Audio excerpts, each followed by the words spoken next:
नमस्कार मित्रांनो, एमपीएससी मेडिझी मध्ये मी अर्जुन शलार आपलं मनपूर्वक स्वागत करतो. मित्रांनो, आपल्या सर्वांना माहित असेल राज्य सेवा पूर्व परीक्षा 2024 28 एप्रिल 2024 ला आयोजित करण्यात येणार आहे. ठीक आहे. आता आपण सर्वांना माहित असेल ऑब्जेक्टिव्ह पॅटर्नची ही शेवटची परीक्षा आहे आणि सर्वात महत्त्वाचं म्हणजे बघा, एप्रिल 2024 मध्ये पूर्व परीक्षा झाल्यानंतरनं डिसेंबर 2024 मध्ये ह्या परीक्षेची काय आहे, मुख्य परीक्षा आहे. राज्यसेवा मुख्य परीक्षा 2024 कधी आहे? डिसेंबर 2024 मध्ये आहे. म्हणजे साधारणतः एक जवळजवळ 8 महिने मुख्य परीक्षेच्या तयारीसाठी आपल्याला मिळतात. पहिला अटेम्प्ट वाले विद्यार्थी असतील किंवा अगदी जुने विद्यार्थी असेल, 3-4 अटेम्प्ट झालेले विद्यार्थी, ह्या प्रत्येक विद्यार्थ्याला पुरेसा असा वेळ मुख्य परीक्षेच्या तयारीसाठी आहे. त्यामुळे त्यावेळेस मुख्य परीक्षेचा अभ्यास चांगल्या पद्धतीने म्हणजे योग्य ते मार्गदर्शन घेतलं, योग्य ती बुक लिस्ट घेतली आणि अभ्यासात जर सातत्य ठेवलं तर त्यावेळेस मुख्य परीक्षेचा अभ्यास व्यवस्थित होणार आहे. चांगले मार्क्स येऊन तुम्ही मुलाखतीला जासाल, मुलाखतीलाही चांगले मार्क्स येऊन अपेक्षित अशी पोस्ट तुम्हाला निश्चित मिळेल. म्हणजे मुख्य परीक्षेच्या तयारीसाठी पुरेसा वेळ आहे. परंतु सर्वात महत्वाचं म्हणजे शेवटची ऑब्जेक्टिव्ह परीक्षा असल्यामुळे पूर्व परीक्षा जर पास झालो तर आणि तरच आपल्याला मुख्य परीक्षा देता येईल.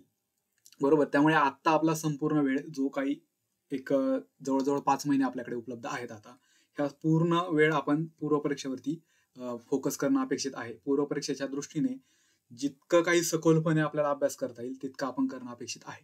आणि ह्या पूर्व परीक्षेसाठी महत्वाचा विषय ज्यामध्ये बऱ्याच विद्यार्थ्यांना फार कमी मार्क्स येतात तो विषय म्हणजे आर्थिक व सामाजिक विकास. बघा, सिलेबसला आपल्याला इकॉनॉमिक्स किंवा अर्थशास्त्र अशा विषयाचा उल्लेख नाही. सिलेबसला आपल्याला आर्थिक व सामाजिक विकास, इकॉनॉमिक आणि सोशल डेव्हलपमेंट असा विषयाचा उल्लेख आहे. हे काळजीपूर्वक लक्षात घ्या. म्हणजे मुख्य परीक्षेला जो GS3 आहे, HRD आणि HR, ह्युमन रिसोर्स डेव्हलपमेंट आणि ह्युमन राईट, मानव संसाधन विकास आणि मानवी हक्क, ह्या विषयातला काही भाग हा आपल्याला पूर्व परीक्षेला आहे. अर्थशास्त्र ज्याला आपण परंपरेने म्हणतो, बरोबर, पूर्व परीक्षेच्या दृष्टीने. मग ह्या विषयावरती पूर्व परीक्षेत सरासरी 15 प्रश्न विचारले जातात. ह्या 15 प्रश्नांपैकी मिनिमम आपले 12-13 प्रश्न कसे बरोबर येतील या पद्धतीनेच आपण कंटेंट डिझाईन केलेला आहे. तशा पद्धतीने आपण अध्यापन करणार आहोत आणि सर्व कंटेंट लक्षात राहणं असेल किंवा योग्य त्या ठिकाणी अप्रोच असेल, लॉजिक असेल, गेसवर्क असेल, कॅल्क्युलेटेड रिस्क घेणं असेल, ठीक आहे, अशा पद्धतीने आपण प्रश्नांना आपल्याला डील करायचे. काही अवघड असे प्रश्न आहेत की त्याला आपल्याला वेगळ्याच पद्धतीने डील करावं लागतं. त्याचा आपण अभ्यास न करताही आपल्याला उत्तरं देता येऊ शकतात. त्याही पद्धतीची चर्चा आपल्याला करायची आहे आणि त्या अनुषंगाने आपल्याला ह्या विषयाचा अभ्यास करायचा आहे. आर्थिक व सामाजिक विकास, इकॉनॉमिक आणि सोशल डेव्हलपमेंट ह्या विषयाच्या बॅचला आपण सुरुवात करत आहोत. ही ऑनलाईन बॅच आपण घेणार आहोत. बघा, ह्या ऑनलाईन बॅच घेण्यापूर्वी म्हणजे घेत असताना आपल्याला सुरुवात ही प्रश्नपत्रिका विश्लेषणापासून करायची. मित्रांनो, काळजीपूर्वक लक्षात घ्या.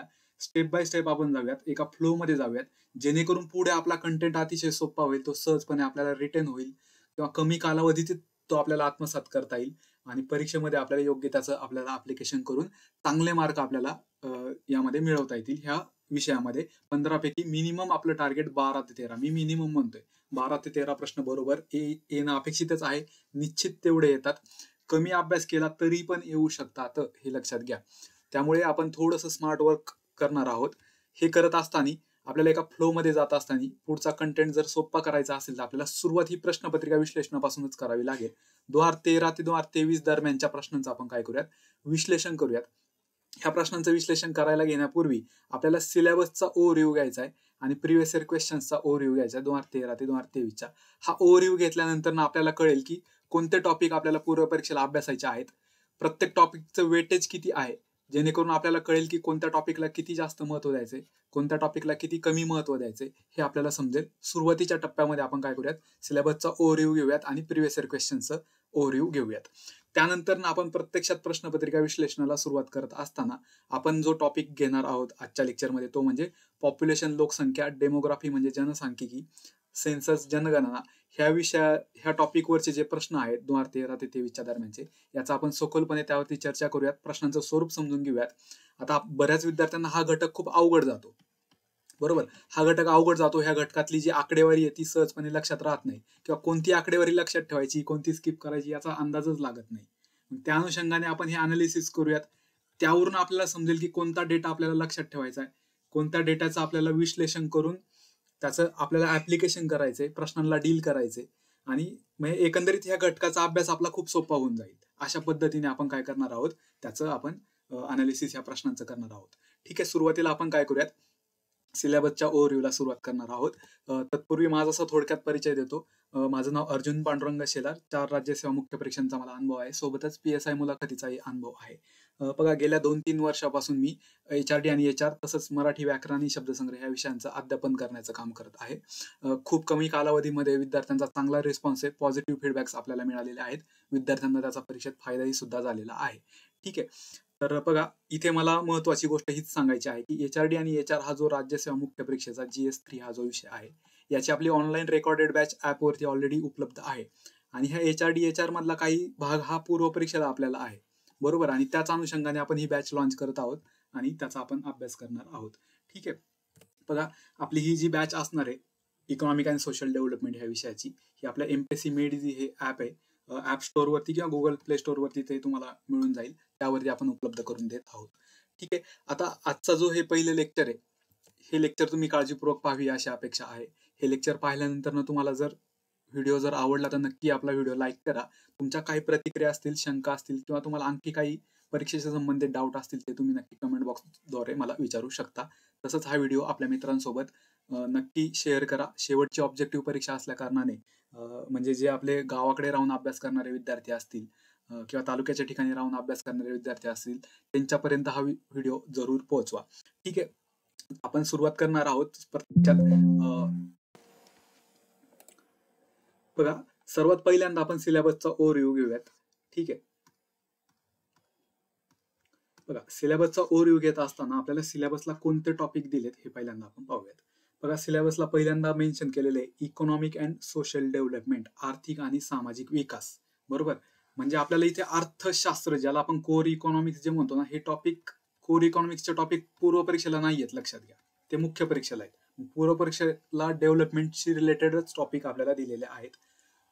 बघा मला इथे एक महत्वाची गोष्ट अशी सांगायची आहे की पूर्व परीक्षेत बघा सिलेबसमध्ये आपल्याला सस्टेनेबल डेव्हलपमेंट म्हणजे शाश्वत विकास, पॉवर्टी दारिद्र्य, डेमोग्राफिक्स म्हणजे लोकसंख्याशास्त्र किंवा जनसांख्यिकी असं त्याला आपण म्हणूयात, इन्क्लुजन म्हणजे समावेशन, सोशल सेक्टर इनिशिएटिव्ह म्हणजे सामाजिक क्षेत्र सुधारणा, केवळ एवढेच टॉपिक मेन्शन केलेले आहेत.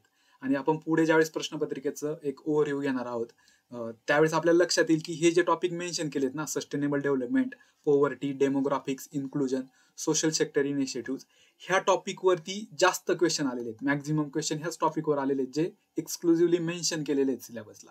आणि काही टॉपिक असे आहेत की जे सिलेबसला मेन्शन नाही परंतु ह्या हेडिंगच्या अंडर ते टॉपिक येतात.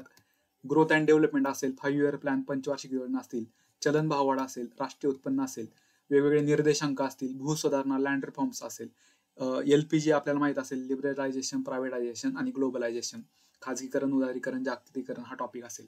ह्या सिलेबसच्या मेन हेडिंगला रिलेटेडच असणारे हे टॉपिक आहेत. परंतु त्यावरती तुलनेने फार कमी प्रश्न विचारले जातात. तरीही ते टॉपिक आपल्याला करायचे आहेत, अभ्यासायचे आहेत. ठीक आहे. तर आपल्या एक सर्वात महत्वाची गोष्ट लक्षात येईल की सिलेबसला डेव्हलपमेंट हा टॉपिक दिलेला असताना म्हणजे आर्थिक आणि सामाजिक विकास हा टॉपिक दिलेला असताना आपल्याला सर्वात पहिल्यांदा डेमोग्राफिक्स, लोकसंख्याशास्त्र किंवा लोकसंख्येचा अभ्यास करावाच लागेल. कारण लोकसंख्येचा आणि आर्थिक सामाजिक विकासाचा फार जवळचा संबंध असतो. बरोबर. त्यामुळे यावरती फिक्स क्वेश्चन्स येतात. प्रत्येक वेळेस प्रश्न विचारलेला आहे. कमीत कमी एक प्रश्न तरी विचारला जातो. जास्तीत जास्त 5 प्रश्न या टॉपिकवरती विचारलेच गेलेले आहेत. डेमोग्राफिक्स, लोकसंख्या शास्त्र. सस्टेनेबल डेव्हलपमेंट वरती सरासरी 1-2 प्रश्न येतातच. पॉवर्टी, दारिद्र्यावरती कंपल्सरी दरवेळेस क्वेश्चन फिक्स असतोच. 2 ते 3 प्रश्न सरासरी या टॉपिकवरती येतातच. इन्क्लुजन आणि सोशल सेक्टर इनिशिएटिव्ह हे टॉपिक म्हणजे नक्की कोणते टॉपिक आहेत. बरोबर. समावेशन करायचे म्हणजे कोणाचं करायचंय, म्हणजे समाजातले काही घटक असे असतात की ज्यांना मुख्य प्रवाहात आणण्यासाठी त्यांचं इन्क्लुजन होणं गरजेचं असतं. मग मागासवर्गीय घटक असतील किंवा आपण त्याला काय म्हणूयात, वृद्ध असतील, अपंग असतील. ठीक आहे. हे वेगवेगळे समाजातले महिला असतील, बालक असतील, हे वेगवेगळे घटक आहेत, यांचं समावेशन करायचंय. त्या अनुषंगाने त्यांच्यासाठी काय असतात, योजना असतात. म्हणजे सोशल सेक्टर इनिशिएटिव्ह आणि इन्क्लुजन हे 2 घटक असे आहेत की ते योजनांवरचे टॉपिक आहेत, लक्षात घ्या. योजनांवरती सर्वात जास्त प्रश्न अलीकडे 5-6 प्रश्न विचारले जातात. 15 प्रश्नांपैकी 5-6 प्रश्न जर योजनांवरतीच विचारले जात असतील तर तेवढा वेळ योजनांच्या अभ्यासाला आपण निश्चित दिला पाहिजे. त्याचा अजिबात लोड घ्यायचा नाही. योजनांचा अभ्यास मी अतिशय सोपा तुम्हाला करून देणार आहे. त्याचंही आपण डिटेल अनालिसिस घेत आणि तुमच्या लक्षात येईल की विशिष्ट अशा टॉपिकवरच्या योजनांवरतीच प्रश्न विचारले जातात. हा, योजना प्रत्येक वेळेस वेगवेगळ्या असतात. वेगवेगळ्या योजनांवरती निश्चित प्रश्न विचारले जातात. परंतु खूप जास्त आपल्याला अभ्यास न करता थोडं स्मार्ट वर्क करून काही घटक आपण सेग्रिगेट केले, त्याच घटकांवरच्या स्पेसिफिक अशा योजना आपल्याला चांगल्या पद्धतीने अभ्यासायच्या आहेत. हे आपल्या लक्षात येईल. ठीक आहे, म्हणजे म्हणजे जास्त वेटेज असणारे हे टॉपिक आहेत. पुढे आपण ते पाहूयातच, किती प्रश्न त्यावरती विचारले गेलेले आहेत आणि कधी विचारले गेले आहेत ते पुढे लक्षात येईल. हे मायनर टॉपिक आहेत. यावरती एक दोन प्रश्न येतात, तेही टॉपिक आपल्याला अभ्यासायचे आहेत. बघा, आपल्या लक्षात येईल,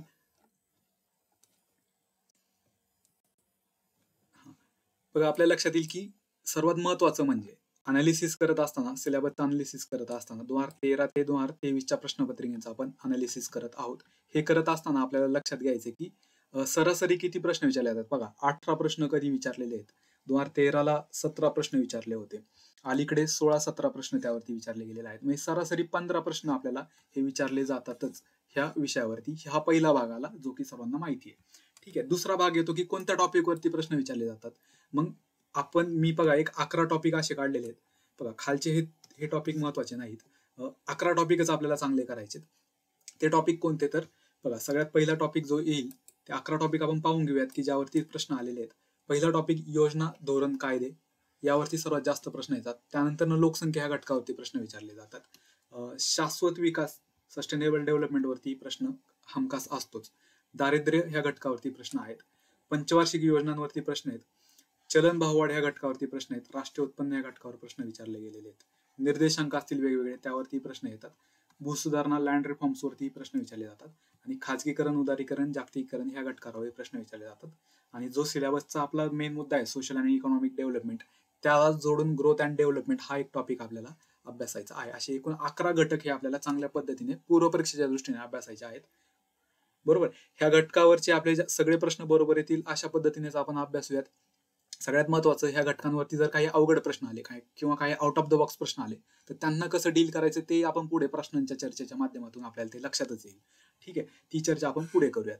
तर आपल्याला लक्षात येईल की बघा, पहिला टॉपिक जो असणार आहे योजना, धोरण व कायदे, पूर्वी यावरती फार कमी प्रश्न विचारले जायचे. म्हणजे बघा, 2018च्या पूर्वी 2-3 प्रश्न फक्त विचारले जायचे. परंतु योजनांवरती अलीकडे तुमच्या लक्षात येईल की 5-6 प्रश्न विचारले गेलेले आहेत. 2020 पासून बघा, 2020, 21, 22, 23 मध्ये 4-5-6 असे प्रश्न विचारले गेलेले आहेत. त्यामुळे अलीकडे ह्या टॉपिकचं महत्व वाढलेले, त्या दृष्टीने आपल्याला त्यांचा अभ्यास करायचा आहे. ठीक आहे, पुढचा घटक बघा, लोकसंख्या ह्या घटकावरती पण बघा, सरासरी 5 प्रश्न विचारलेलेच आहेत. म्हणजे 4-5 प्रश्न प्रत्येक वेळेस विचारलेत. म्हणजे कधी एखादा अर्धाच प्रश्न विचारलाय. परंतु आपल्याला लक्षात तयारीने त्याच राहायचं की 5 प्रश्न आले तर काय करायचं. सगळेच्या सगळे बरोबर आलेच पाहिजेत, हक्काचे मार्क्स आहेत. बरोबर, लोकसंख्या हा घटक जरी अवघड वाटत असला, तो आपण अतिशय सोपा करणार आहे. सगळा डेटा लक्षात राहील किंवा त्याचं एक चांगल्या पद्धतीचं अनालिसिस आपलं होईल. सगळे प्रश्न आपल्याला टॅकल करता येईल, डील करता येतील. पाठांतर फार कमी आपल्याला करावं लागेल. अशा पद्धतीनेच आपण त्याचा अनालिसिस घेऊयात. पुढे तो तुमच्या लक्षात येईलच. ठीक आहे, तर म्हणजे हे पहिले 2 घटक महत्वाचे आहेत. म्हणजे 2/3 हे प्रश्न ह्या 2च घटकांवरती येतात कदाचित, माझ्या मते तरी. पुढचा घटक आहे शाश्वत विकास, सस्टेनेबल डेव्हलपमेंट. यावरती 1-2 प्रश्न आहेत. कधी कधी 3ही प्रश्न ह्या घटकावरती विचारले गेलेले आहेत. हे आपल्या लक्षात येईल. 4ही प्रश्न कधी कधी आलेले आहेत बघा, लक्षात घ्या, शाश्वत विकास या घटकावरती. त्यामुळे हाही परीक्षेच्या दृष्टीने अतिशय महत्वाचा घटक आहे. कधीही यावरती 4-5 प्रश्न येऊ शकतात. दारिद्र्य हा घटक पण परीक्षेच्या दृष्टीने महत्वाचे आहेत. बघा, कधी कधी विचारले नाहीत प्रश्न, पण एक प्रश्न कमीत कमी विचारलाय. 4 प्रश्न मॅक्झिमम विचारलेले आहेत दारिद्र्य ह्या घटकावरती. त्यामुळे तोही आपल्याला परीक्षेच्या दृष्टीने महत्वाचा घटक आहे. पंचवार्षिक योजनांवरती पण मॅक्झिमम 4-5 प्रश्न विचारलेले आहेत. मग बाकीचे घटक आहेत बघा, ज्यावरती 1-2 प्रश्न विचारले जातात. राष्ट्रीय उत्पन्न, निर्देशांक, भूसुधारणा, खाजगीकरण, उदारीकरण, जागतिकीकरण, ग्रोथ अँड डेव्हलपमेंट. आता बघा, इथं ग्रोथ अँड डेव्हलपमेंटचा जो टॉपिक आहे ना, त्यावरती बघा 2023च्या पूर्व परीक्षेला एकूण 4 प्रश्न विचारले होते. सगळे आउट ऑफ द कंटेक्स्टचे प्रश्न होते. त्यापैकी 3 प्रश्न आपल्याला इझिली डील करता येत होते. म्हणजे जरी वाचले नसेल तो कंटेंट, तरी आपल्याला लॉजिक वरती, गेस वर्क वरती किंवा काही रिस्क घेऊन आपल्याला ते प्रश्न सोडवता येत होते. मग त्या प्रश्नाची आपण चर्चा पुढे करूयातच त्या चॅप्टरचा अभ्यास करताना. एक प्रश्न मात्र त्यातला अवघड होता, त्याबद्दल आपण बोलूयातच. ठीक आहे, आले लक्षामध्ये. बघा मित्रांनो, एक गोष्ट मी खात्रीने सांगतो की ह्या विषयात नक्कीच मार्क येतात. कमीत कमी 12 ते 13 प्रश्न तुमचे फिक्स बरोबर येऊ शकतात. फक्त तुमचा तसा विश्वास पाहिजे, तशा योग्य त्या दिशेने तुम्ही अभ्यास केला पाहिजे. आणि तीच दिशा आता आपण पकडण्याचा प्रयत्न करतोय. सुरुवातीला आपण अनालिसिस करतोय, प्रश्नांचं 1 by 1 डिस्कशन करायला सुरुवात करू आणि कंटेंट पण सोपा होऊन जाईल पुढे आपला. ठीक आहे, आले लक्षामध्ये कोणते टॉपिक करायचे आपल्याला? बघा पुन्हा एकदा सांगतो, पुन्हा एकदा थोडक्यात चर्चा करूयात की जो सिलेबसला आपल्याला मेन्शन टॉपिक आहे, कोणता टॉपिक आहे? आर्थिक आणि सामाजिक विकास, बरोबर, इकॉनॉमिक अँड सोशल डेव्हलपमेंट हा सिलेबसला मेन्शन टॉपिक आहे. त्याच्या अंतर्गत एकूण 11 घटक आपल्याला अभ्यासायचे. आले लक्षात? सरासरी 100 प्रश्नांपैकी सरासरी 15 प्रश्न यावरती विचारले जातात. 14 ते 18 प्रश्न विचारले गेलेले आहेत, म्हणजे सरासरी 15 प्रश्न यावरती येतात, बरोबर. हे 11 घटक कोणते आहेत वेटेजनुसार? पुन्हा एकदा रिपीट करू, पुन्हा एकदा वाचून घेऊयात. योजना, धोरण, कायदे, लोकसंख्या, लोकसंख्याशास्त्र, शाश्वत विकास, दारिद्र्य, पंचवार्षिक योजना म्हणजेच नियोजन, प्लॅनिंग त्याच्या अंडरच येतं पंचवार्षिक योजना, चलनवाढ, भाववाढ असेल, इन्फ्लेशन, राष्ट्रीय उत्पन्न, नॅशनल इन्कम, निर्देशांक, वेगवेगळे इंडायसेस असतात, भूसुधारणा, लँड रिफॉर्म हा टॉपिक असेल, लिबरलायझेशन, प्रायव्हेटायझेशन, ग्लोबलायझेशन हा एक महत्वाचा टॉपिक आहे, आणि ग्रोथ अँड डेव्हलपमेंट. हे 11 टॉपिक आपल्याला काय करायचे? परीक्षेच्या दृष्टीने महत्वाचे करायचे. आता सगळ्यात महत्वाचं बघा, यातला योजना आणि धोरणे याविषयी बऱ्याच विद्यार्थ्यांचं कन्फ्युजन असतंय की बाबा सारे योजना आहेत, बरोबर. नक्की या योजनांचं करायचं काय? कमी कालावधीत कसं लक्षात ठेवायचं सगळं, किंवा योजनांवरती प्रश्नांचं स्वरूप कसं असतंय ते आपण सविस्तर पाहणारच आहोत, किंवा कोणत्या घटकावरतीच प्रश्न विचारलेत योजनाच्या अंतर्गत ते पण घटक आपण पाहूयात की त्यावरतीच वारंवार योजनांवरती प्रश्न विचारलेत. योजनांवरती प्रश्न रिपीट होत नाहीत, प्रत्येक वेळेस नवीन योजनांवरती प्रश्न विचारले गेलेले आहेत, परंतु घटक मात्र कॉमन आहेत की त्यावरतीच आयोग जाते. हे आपल्या लक्षात येईल पुढे अनालिसिस करताना. मग आपल्याला काय करायचंय? योजनांच्या प्रश्नांचं डील करत असताना, प्रश्नांचे स्वरूप समजून घेत असताना आपल्याला नक्की लक्षात येईल की योजनांचा अभ्यास करत असताना नक्की कोणता कंटेंट लक्षात ठेवायचा आहे, कोणता डेटा आपल्याला लक्षात ठेवायचा आहे. एखादी योजना वाचत असताना खूप सारं पाठांतर करण्याच्या ऐवजी त्यातला क्रिप्स आणि महत्वाचा असा डेटा आपण बाजूला काढून तो परीक्षेच्या दृष्टीने आपण लक्षात ठेवायचा आहे फक्त. हे आपल्याला प्रश्नांच्या स्वरूपावरून कळेल, ते आपण पुढे अभ्यासूयातच निश्चित. ठीक आहे, चालेल. हे 11 टॉपिक महत्वाचे आहेत. पुढे बघा, मी नेहमी वारंवार रिपीट करतोय मुद्दामून, 15 प्रश्नापैकी 5 ते 6 प्रश्न हे योजनांवरतीच असतात, बरोबर. म्हणजे 1/3 वेटेज ह्या एकाच घटकाला आहे, त्यामुळे योजनांचा आपण चांगला अभ्यास केला पाहिजे. ठीक आहे, आता आपण काय करूयात, प्रत्यक्षात प्रश्नांचं अनालिसिस करत असताना पहिला टॉपिक आपण घेतलेला आहे पॉप्युलेशन, म्हणजे लोकसंख्या. पॉप्युलेशन आणि डेमोग्राफी मधला फरक बॅच मध्ये निश्चितच आपण अभ्यासूयात. लोकसंख्या आणि जनसांख्यिकी यातला फरक काय आहे. पुढे जनगणना, 2011ची जनगणना प्रामुख्याने महत्वाची आहे, तशी 2001च्या जनगणनेची आणि 2011च्या जनगणनेच्या आकडेवारींची तुलनात्मक अभ्यास, त्यावरती प्रश्न विचारलेले आहेत. पुढे अनालिसिस मध्ये लक्षात येईल तुम्हाला, तो तुलनात्मक अभ्यासही आपल्याला करायचा आहे. मग ह्या अनुषंगाने आपण काय करूयात, ह्या घटकाचं काय करूयात, आता एक प्रश्न त्याचं प्रश्नाचं स्वरूप समजून घेऊयात, किंवा कोणत्या एरियाज वरती प्रश्न विचारलेत हे आपल्या लक्षात येईल.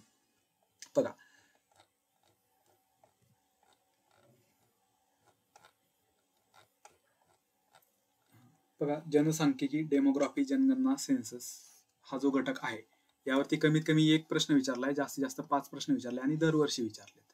आता आपल्याला कदाचित ही 2011च्या जनगणनेवरती प्रश्न विचारण्याची शेवटची वेळ असू शकते. 2024ची जी पूर्वपरीक्षा आहे ही कदाचित शेवटची पूर्वपरीक्षा असेल ज्यावरती 2011च्या जनगणनेवरती प्रश्न विचारतील, कारण पुढच्या जनगणनेच्या आकडेवारी आल्यानंतर पुढे ते त्या जनगणनेवरती प्रश्न विचारले जातील. त्यामुळे आता आपण असं अपेक्षित धरूयात की ह्या टॉपिक वरती जास्त प्रश्न येतील, किंवा मुख्य परीक्षेला तर येणारच आहेत ना, त्यामुळे हा टॉपिक महत्वाचाच आहे. 4 ते 5 प्रश्न हमखास कुठंतरी येणारच आहेत आपल्याला. पूर्वपरीक्षेला मिनिमम 1 तर येणारच आहे, त्यात नो डाऊट. आले 4-5 प्रश्न तर ते सगळे बरोबर आले पाहिजेत. त्यामुळे ह्या टॉपिकला हलक्यात घ्यायचं नाही, चांगल्या पद्धतीने आपण ह्या टॉपिकचं अनालिसिस करूयात. प्रश्नांचं स्वरूप घेत असताना, समजून घेत असताना बघा, ह्या टॉपिकवरती मी 4 गटांमध्ये प्रश्नांचं विभाजन केले. म्हणजे पहिला गट आहे लोकसंख्या सिद्धांत, पॉप्युलेशन थेरीज वरती प्रश्न विचारले गेलेत, पूर्वपरीक्षेला विचारले गेले आणि मुख्य परीक्षेला हमखास विचारले जातात. GS1, GS3 आणि GS4 मध्ये हमखास पॉप्युलेशन थेरीज वरती, लोकसंख्या सिद्धांतावरती प्रश्न विचारले जातात. आता पूर्वपरीक्षेत बघा, 2014ला 1 प्रश्न विचारलाय, 2020ला 1 प्रश्न विचारलाय आणि 2021ला 1 प्रश्न विचारलाय. 2014ला माल्थसच्या सिद्धांतावरती प्रश्न आहे, 2020ला इष्टतम लोकसंख्येचा जो सिद्धांत आहे त्यावरती प्रश्न आहे, थेरी ऑफ ऑप्टिमम पॉप्युलेशन, आणि 2021ला डेमोग्राफिक ट्रान्झिशन, लोकसंख्या संक्रमण सिद्धांतावरती प्रश्न आहे विथ रिस्पेक्ट टू इंडिया. इंडियाच्या कंटेक्स्ट मध्ये जी ट्रान्झिशन थेरी आहे, लोकसंख्या संक्रमण सिद्धांत जो आहे तो इंडियाला अप्लाय करत असताना त्यावरती 1 प्रश्न आलाय. तो प्रश्न अर्थातच अवघड होता, त्याला कसा डील करायचा होता ते पण मी पुढे तुम्हाला सांगतो. म्हणजे आपल्याला सगळ्यात पहिलं लक्षात काय येते की लोकसंख्या ह्या घटकाचा अभ्यास करत असताना सर्वात पहिल्यांदा आपल्याला लोकसंख्येचे सिद्धांत अभ्यासायचे, की ज्यावरती पूर्वपरीक्षेत कधीही प्रश्न विचारला जाऊ शकतो. त्यामुळे त्या सिद्धांतांना लाईट घ्यायचं नाही. 3 महत्वाचे सिद्धांत आपल्याला अभ्यासायचे. पाठ असणं गरजेचंच आहे, त्यातला डेटा आपल्याला लक्षात राहणं गरजेचं आहे, त्यातलं विश्लेषण आपल्याला लक्षात राहणं गरजेचं आहे. त्यावरती प्रश्न हमखास विचारले जातात. बरोबर. मार्क्सचा सिद्धांत आहे त्यावरती काय अजून प्रश्न आला नाही, पण तो सोपा सिद्धांत आहे. त्यात काय इतर काही सिद्धांत आहे त्यावरती क्वचित प्रश्न विचारले जातात पूर्व किंवा मुख्य परीक्षेला. पण मुख्य 3 सिद्धांत आहेत, हे तिन्ही सिद्धांत आपल्याला माहितीच पाहिजे. माल्थसचा सिद्धांत, इष्टतम लोकसंख्येचा सिद्धांत आणि डेमोग्राफिक ट्रान्झिशन सिद्धांत. आता बघा, माल्थसच्या सिद्धांतावरती बघा 2014ला प्रश्न विचारला होता. कसा विचारला होता आपण पाहूयात. बरोबर. माल्थसचा लोकसंख्येचा सापळा. आपल्याला काय विचारलाय? माल्थसचा लोकसंख्येचा सापळा याच्याशी संबंधित पर्याय निवडायला सांगितलाय. आता माल्थसच्या सिद्धांतावरती प्रश्न न विचारता कशावरती विचारलेला आहे? माल्थसचा जो सापळा आहे, लोकसंख्येचा सापळा, तो म्हणजे काय यावरती विचारलेला आहे प्रश्न. मग आता मी थोडक्यात तुम्हाला सांगतो फक्त इथे. बघा, माल्थसचा सापळा म्हणजे काय? लोकसंख्या जर वाढली, आपल्याला माहिती आहे लोकसंख्या जर वाढली तर दरडोई उत्पन्न कसं होईल मित्रांनो? दरडोई उत्पन्न कमीच होईल ना, कारण लोकसंख्या वाढली म्हणल्यावरती तितके लोक वाढतात, म्हणजे प्रत्येकी पर हेड उत्पादन कमीच असणार आहे लोकसंख्या वाढल्यामुळे. बरोबर. आता मग वेगवेगळे संशोधक काय म्हणतात की अर्थव्यवस्थेचा विकास होतोय, काय अर्थव्यवस्थेचा काळानुसार विकास होतोय, परंतु लोकसंख्या वाढ झाल्यामुळे दरडोई उत्पन्नात मात्र वाढ होत नाही. बरोबर. दरडोई उत्पन्न एका विशिष्ट मर्यादेच्या खालीच राहतं. बरोबर. इथं आपण पर कॅपिटा इन्कम दरडोई उत्पन्न वाय ऍक्सिस वर घेऊयात, एक्स ऍक्सिस वरती वेगळा कालखंड घेऊयात. बरोबर. म्हणजे अर्थव्यवस्था एका सापळ्यामध्ये अडकते, त्यालाच माल्थसचा सापळा म्हणलं गेलेला आहे. माल्थसचा सापळा म्हटलं गेलेलं आहे. म्हणजे दरडोई उत्पन्न जरी वाढलं, अर्थव्यवस्थेचा विकास जरी झाला तरी लोकसंख्या वाढल्यामुळे पर कॅपिटा इन्कम जे असते ते मात्र कमीच भरते, दरडोई उत्पन्न कमीच भरते, म्हणजे अर्थव्यवस्था सापळ्यात अडकते. परंतु औद्योगिक क्रांतीनंतर काय झालं? युरोपियन कंट्रीजमध्ये लोकसंख्या जरी वाढली तरी त्याच्या कितीतरी वेगाने आर्थिक विकास झाल्यामुळे पर हेड इन्कम जे आहे किंवा दरडोई उत्पन्न आहे ते खूप वाढलं. म्हणजे त्या युरोपियन कंट्रीजने काय केलं, युरोपियन अर्थव्यवस्थेने काय केलं? माल्थसचा सापळा मोडून काढला. त्याला ग्रेट डायव्हर्जन्स असं म्हटलं गेलेलं आहे. औद्योगिक क्रांतीनंतर वैज्ञानिक प्रगती झाली, औद्योगिक क्रांती झाली, त्यामुळे तिथल्या अर्थव्यवस्था वेगाने वाढल्या. म्हणजे जरी लोकसंख्या वाढ झाली तरी त्याच्या कितीतरी पटी जास्त पटीने अर्थव्यवस्थेचा वाढ झाल्यामुळे तिथलं दरडोई उत्पन्न सुद्धा साहजिकच वाढलं. म्हणजे त्यांनी काय केलं? माल्थसचा ट्रॅप मोडून काढला. परंतु आशियन किंवा आफ्रिकन कंट्रीज ज्या होत्या त्या मात्र माल्थसच्या सापळ्यातच अडकून राहिल्या. आर्थिक विकास होतोय परंतु लोकसंख्या पण तितकी वेगाने वाढत असल्यामुळे तिथलं दरडोई उत्पन्न काय वाढत नव्हतं. बरोबर.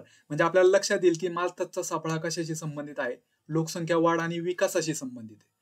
माल्थसच्या थेअरीमध्ये सकारात्मक नियंत्रण, प्रतिबंधात्मक नियंत्रण याची चर्चा आलेली आहे. माल्थसची थेअरी अभ्यासताना ते आपल्याला माहिती आहे ते काय नक्की, पॉझिटिव्ह चेक्स म्हणजे काय, प्रिव्हेंटिव्ह चेक्स म्हणजे काय, ते आपल्याला लक्षात येतात. इथं आपल्याला सापळा विचारलेला आहे.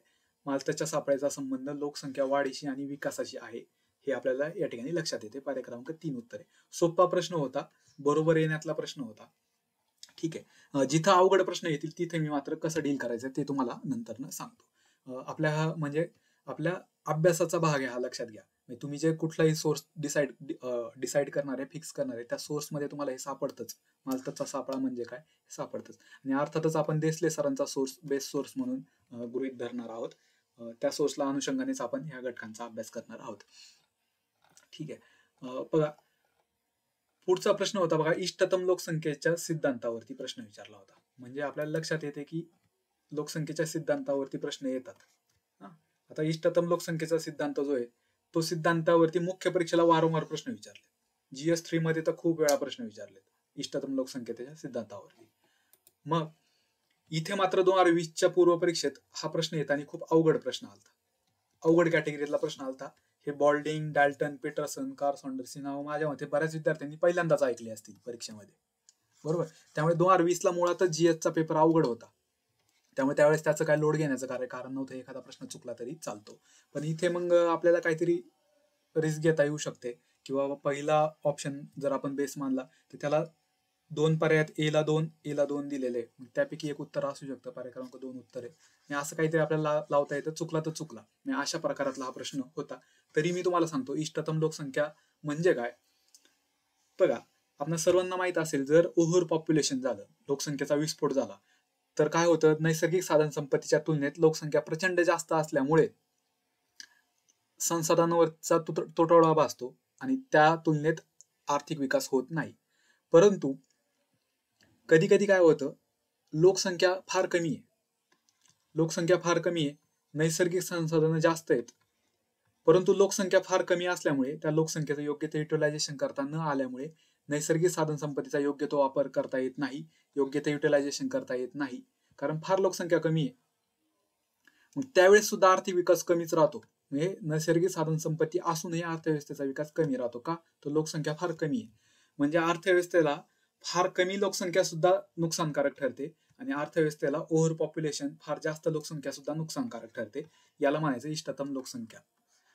म्हणजे इष्टतम लोकसंख्या म्हणजे काय? लोकसंख्या अशा लेवलला पाहिजे की जिथं आर्थिक विकास हा आपल्याला जास्त पाहायला मिळतो. फार कमी लोकसंख्या असूनही उपयोग होत नाही, फार जास्त लोकसंख्या असूनही उपयोग होत नाही. लोकसंख्या एका विशिष्ट अशा इष्टतम पातळीला असली पाहिजे, ऑप्टिमम लेवलला असली पाहिजे. मग ह्या ऑप्टिमम लोकसंख्येच्या बाबतीत वेगवेगळ्या शास्त्रज्ञांनी काही व्याख्या केल्या होत्या आणि त्याला जोड्या लावायला प्रश्न विचारला होता. बॉल्डिंग काय म्हणतात? बॉल्डिंग म्हणतात की राहणीमानाचा दर्जा उंचावणे. म्हणजे अशी लोकसंख्या की ज्या लोकसंख्येला राहणीमानाचा दर्जा हा उंचावलेला असतो, त्याला इष्टतम लोकसंख्या म्हणायचं, असं बॉल्डिंग म्हटलं. आता हे पाठ करू नका आता सध्या, ते कसं लक्षात ठेवायचं ते मी लेक्चरमध्ये सांगितलेले आहे ऑलरेडी. ते पाहूयात आपण. बघा, डाल्टन काय म्हणतात?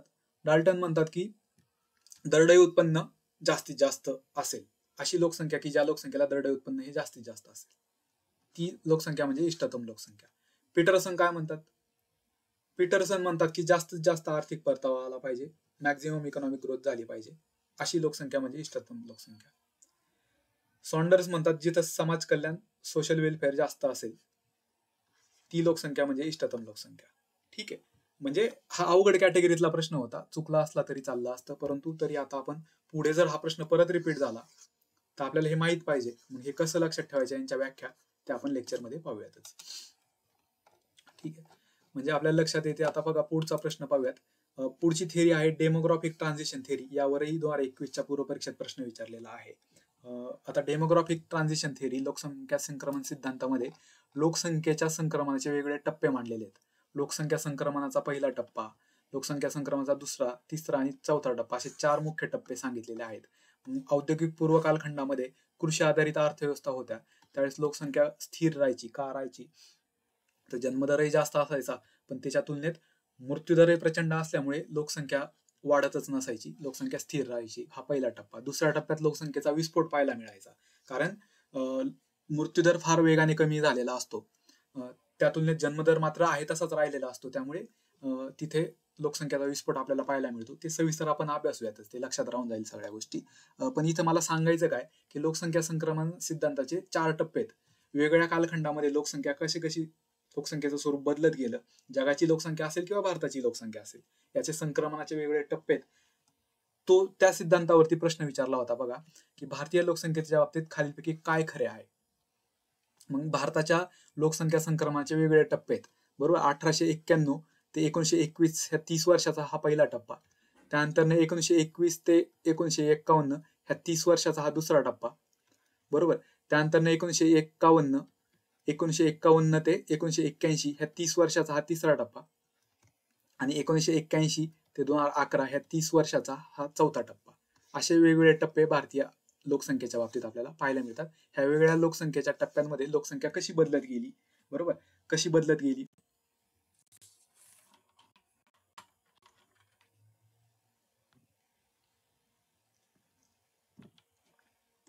बघा, ह्या वेगवेगळ्या टप्प्यांमध्ये भारताची लोकसंख्या कशी बदलत गेली याचा अभ्यास करायचा, म्हणजे भारतीय लोकसंख्येच्या संक्रमणाचा अभ्यास करायचा, बरोबर.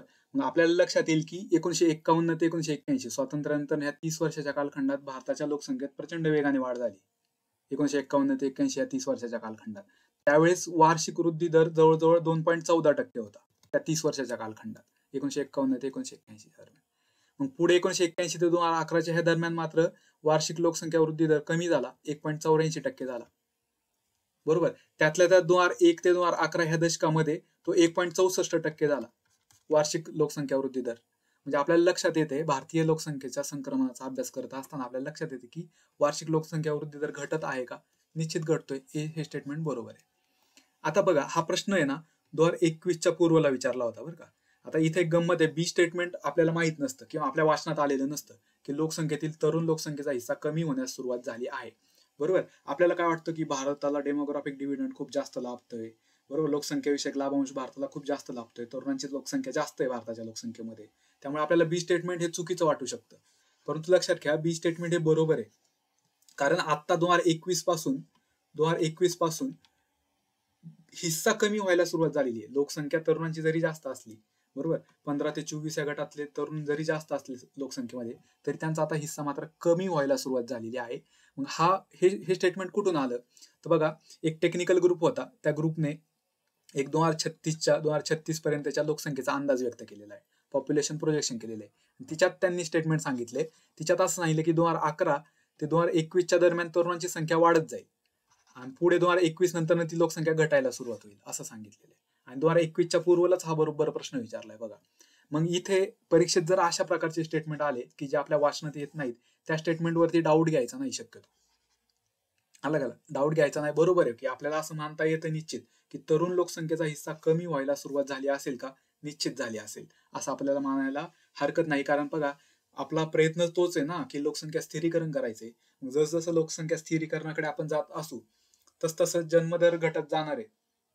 जन्मदर घटत जाणार आहे म्हणल्यावर कधी ना कधीतरी तरुणांची संख्या कमी व्हायला सुरुवात होणार आहे ना, असं आपल्याला म्हणायचं. आणि 2011ची जनगणना होऊन आता झाली 10-12 वर्ष, बरोबर, त्यामुळे आता तरुणांची संख्या घटायला सुरुवात झाली असू शकते असं आपल्याला मानता येते. ठीक आहे, 2011च्या जनगणनेच्या आधारे आपण म्हणू शकतो की भारतात तरुणांची संख्या खूप जास्त आहे, पण आता मात्र ती कमी व्हायला सुरुवात झालेली आहे. हे स्टेटमेंट पण बरोबर आहे, ए आणि बी दोन्ही बरोबर आहे. आले लक्षामध्ये जे स्टेटमेंट आपल्याला कन्फ्युजिंग असतं परीक्षेमध्ये, निश्चित आपल्याला चुकीचं वाटतं, बरोबर, जे आपल्या वाचनात आलं नाही, तरुणांच्या लोकसंख्येच्या हिस्साच्या बाबतीत आपल्याला अनालिसिस माहित नाही फॉर एक्झाम्पल, त्या केसमध्ये आपल्याला त्यावरती डाऊट घ्यायचा नाही. लक्षात घ्या बी स्टेटमेंट बरोबरच आहे की सध्या तो हिस्सा कमी होण्यास सुरुवात झालेली आहे. ए आणि बी दोन्ही बरोबर आहेत या ठिकाणी. ठीक आहे, आले लक्षामध्ये बघा. अशा प्रकारे पहिला गट जो आहे तो लोकसंख्या सिद्धांताचा. सगळे सिद्धांत आपले चांगल्या पद्धतीने अभ्यासून झाले पाहिजेत आणि अर्थातच आपण लोकसंख्या घटकाच्या अभ्यासाला सुरुवात करताना लोकसंख्येच्या सिद्धांतापासूनच अभ्यासाला सुरुवात करत असतो. हे सगळे सिद्धांत आपण काय केलेले डिटेलमध्ये समजून घेतलेले आहेत, त्याचा अनालिसिस केलं आहे. पुढे आपण बघा प्रत्यक्षात ज्यावेळेस अभ्यासाला सुरुवात करू त्यावेळेस मुख्य परीक्षेच्या प्रश्नांची सुद्धा काय करूयात आपण अनालिसिस करूयात. त्या संबंधीच्या शॉर्ट नोट्स पण मी तुम्हाला देईल, म्हणजे तुमचा अभ्यास काय होईल एकदम सोपा होऊन जाईल ह्या लोकसंख्या ह्या घटकाचा, बरोबर. पुढे बघा आता संकल्पनांवरती काही प्रश्न आलेले आहेत, कन्सेप्ट वरती, म्हणजे लोकसंख्येशी संबंधित काही संकल्पना आहेत. लोकसंख्या, डेमोग्राफी, जनगणनेशी संबंधित पण काही संकल्पना आहेत. त्या संकल्पनांवरती आतापर्यंत 7 प्रश्न आले. मग पहिल्या टप्प्यात आपण लोकसंख्या सिद्धांतांचा अभ्यास केला, दुसऱ्या टप्प्यात आपण सगळ्या संकल्पना अभ्यासल्या पाहिजेत कारण तिच्यावरती जास्त प्रश्न आलेत. आले लक्षामध्ये. पूर्व परीक्षेला बघा 2015च्या पूर्व परीक्षेत टोटल फर्टिलिटी रेट, सकल प्रजनन दर यावरती प्रश्न विचारला होता, बरोबर. म्हणजे आपल्याला लक्षात येईल बघा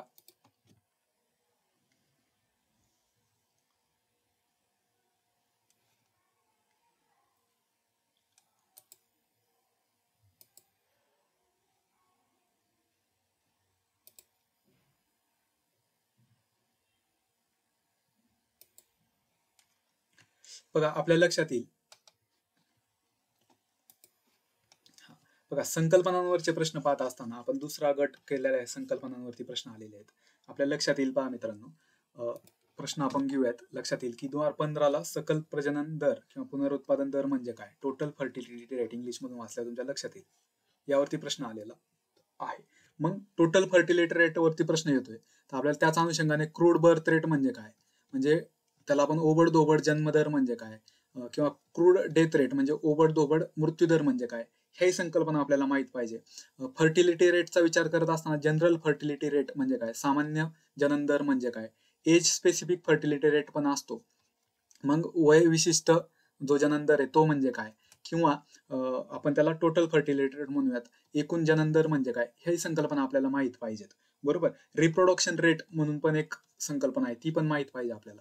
रिप्रोडक्शन रेट मध्ये again general gross reproduction rate म्हणून एक संकल्पना आहे, आणि दुसरी नेट रिप्रोडक्शन रेट म्हणून पण एक संकल्पना आहे. ह्याही संकल्पना आपल्याला माहित पाहिजेत.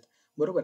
पुढे मग आपल्याला डेथ रेट म्हणजे काय, मृत्यू दराचा अभ्यास करत असताना आपल्याला इन्फंट मोर्टॅलिटी रेट, बरोबर, हे पण माहित पाहिजे. अर्भक मृत्यू दर. मॅटर्नल मोर्टॅलिटी रेट म्हणजे माता मृत्यू दर म्हणजे पण काय माहित पाहिजे. बरोबर. किंवा पुढे आपल्याला मॉर्बिडिटी रेट म्हणून माहित पाहिजे. म्हणजे काय, रोगग्रस्तता दर म्हणजे काय.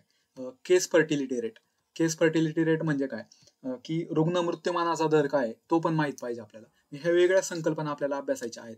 सोबतच बघा, आपल्याला लोकसंख्या वाढीचा दर असेल, लोकसंख्या वाढीचा दर कसा मोजला जातो, मग वार्षिक असेल, दशवार्षिक असेल, बरोबर, किंवा लोकसंख्येची घनता कशी मोजली जाते, ह्याही संकल्पना आपल्याला माहित पाहिजेत. बरोबर. लिंग गुणोत्तर कसं मोजलं जातं हेही माहित पाहिजे आपल्याला. बरोबर. साक्षरता कशी मोजली जाते हे माहित पाहिजे. स्थलांतराबाबत पण आपल्याला गोष्टी, संकल्पना माहित पाहिजे. ठीक आहे. नागरीकरणाशी संबंधित पण काही संकल्पना आहेत, त्याही आपल्याला माहित पाहिजे. ते प्रश्न आपण पाहूयात आता, तेच आपल्याला अभ्यासायचं आहे. म्हणजे लक्षात येईल टोटल फर्टिलिटी रेट म्हणजे काय. तर 2 पर्याय तर सहज एलिमेंट आपल्याला कळता येतात. कारण बघा, कन्फ्युजन होऊ शकतं, लग्नापासून स्त्रीने जन्म दिलेली एकूण बालके असं आपल्याला वाटू शकतं, पण नाही. सकल प्रजनन किंवा पुनरुत्पादन दर, टोटल फर्टिलिटी रेटचा विचार करत असताना जे जननक्षम वय जे स्त्रियांचं असतं ते जनरली 15 ते 49 वय मानलं जातं. बरोबर. जननक्षम वय म्हणजे स्पेसिफिक बोलायचं झालं तर स्त्रीच्या संपूर्ण जनन काळात, म्हणजे सामान्यपणे 15 ते 49 या वर्षाच्या काळात जिवंत प्रसूती झालेली जे 9 तास अर्भके आहेत त्याला टोटल फर्टिलिटी रेट म्हटलं जातं. पर्याय क्रमांक 4 याचं योग्य उत्तर आहे. आले लक्षामध्ये. म्हणजे सोप्या कन्सेप्ट असतात, आपण अभ्यासल्यावरती ते तुमच्या लक्षातच येईल.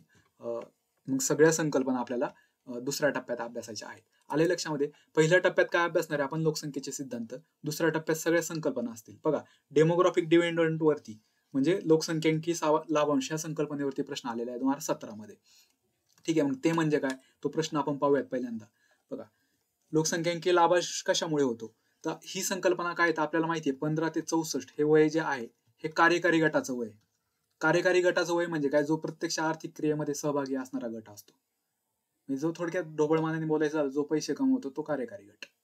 बरोबर. 15 ते 64 हा कार्यकारी गट आहे. हा जितका जास्त असेल तितका अर्थव्यवस्थेला फायदा असतो ना.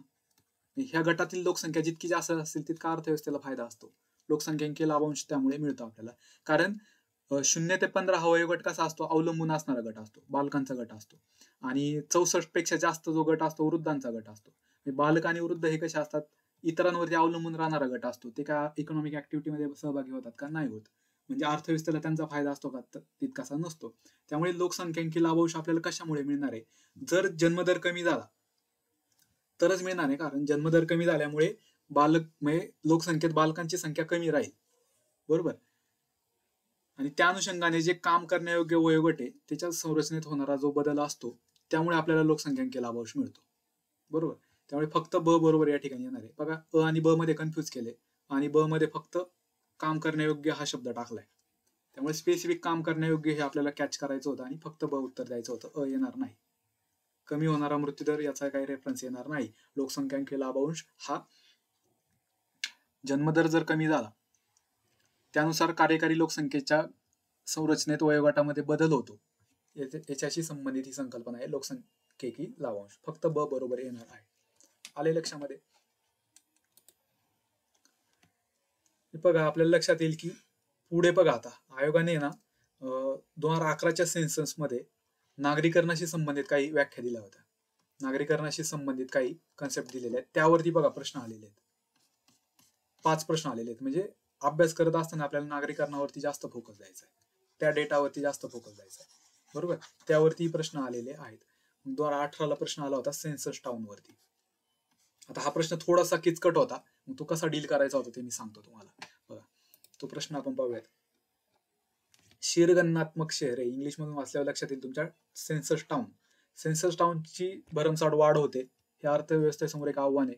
का आव्हान आहे असं, मग ते आव्हान काय हे समजून घेण्यासाठी आपल्याला पहिल्यांदा सेन्सस टाउन म्हणजे काय समजून घ्यावं लागेल किंवा ते माहित पाहिजे. मुख्य परीक्षेत सेन्सस टाउन वरती एक व्याख्येवरती प्रश्न आलेला आहे. 2011च्या जनगणनेनुसार बघा, शहरांचं वर्गीकरण पुढील प्रमाणे केले. एक म्हणजे जे अधिकृतपणे लिस्ट केलेली आहे टाउन किंवा शहर आहे त्याला अर्बन युनिट म्हटलं जातं. अधिकृत अशी शहरं म्हणजे जिथं काय आहेत, नगरपालिका आहेत, नगरपंचायत, आपल्याला नगरपालिका महानगरपालिका पाहायला मिळतात. किंवा शहर विकास समित्या वगैरे आपल्याला पाहायला मिळतात. अशी अधिकृतपणे लिस्ट केलेली जी शहरं असतात, तो पहिला गट दिलेला आहे. दुसरा गट सेन्सस टाउनचा दिलेला आहे. सेन्सस टाउन म्हणजे काय? इथे काय असतात, नागरी स्वराज्य संस्था नसतात, नगरपालिका वगैरे तिथे नसतात, तरी पण त्यांचं स्वरूप हे शहरांसारखंच असतं. बरोबर. म्हणजे शहरांमध्ये एक प्रकारे ते रूपांतरित होत असतात. ती भरमसाठ वाढ अलीकडे होत चाललेली आहे. बघा, आपल्याला तुम्ही आजूबाजूला पाहिलं तर तुमच्या लक्षात येईल की अगदी छोटी छोटी असणारी जी गावं होती, आता ती मोठ्या अगदी शहरांचं स्वरूप धारण करायला सुरुवात केलेली आहे त्यांनी. म्हणजे ही झाली सेन्सस टाउन. बरोबर. म्हणजे 2011च्या जनगणनेमध्ये शहरं किती होती असं सांगितलं तर बघा, 4041 एकूण शहरं होती, की जिथं अधिकृतपणे स्थानिक स्वराज्य संस्था तिथल्या होत्या शहरांमधल्या, आणि त्याच्यामार्फत त्यांचं शहर प्रशासन चालायचं. परंतु काही शहरं अशी होती की जी तिथं काही स्थानिक म्हणजे आपण काय म्हणतो, तिथं शहर अनुशासन संरचना वगैरे नव्हत्या, त्यांना सेन्सस टाउन म्हटलं गेलेली आहे. असे सेन्सस टाउन किती होते तर 3894 सेन्सस टाउन होते 2011च्या जनगणनेनुसार.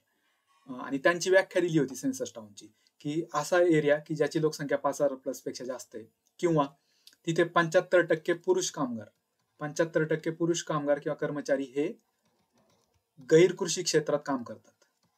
असं क्षेत्र जे असेल ते पण, त्याला पण सेन्सस टाउन म्हटले.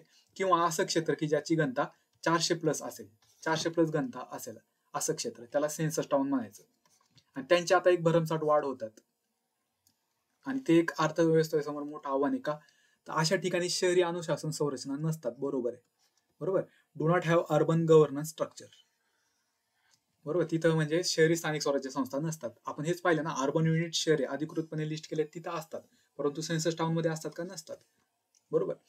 आवश्यक त्या नागरी पायाभूत सुविधा नसतात, हे पण स्टेटमेंट बरोबर आहे. बरोबर. कारण त्यांची आता भरमसाठ वाढ होते.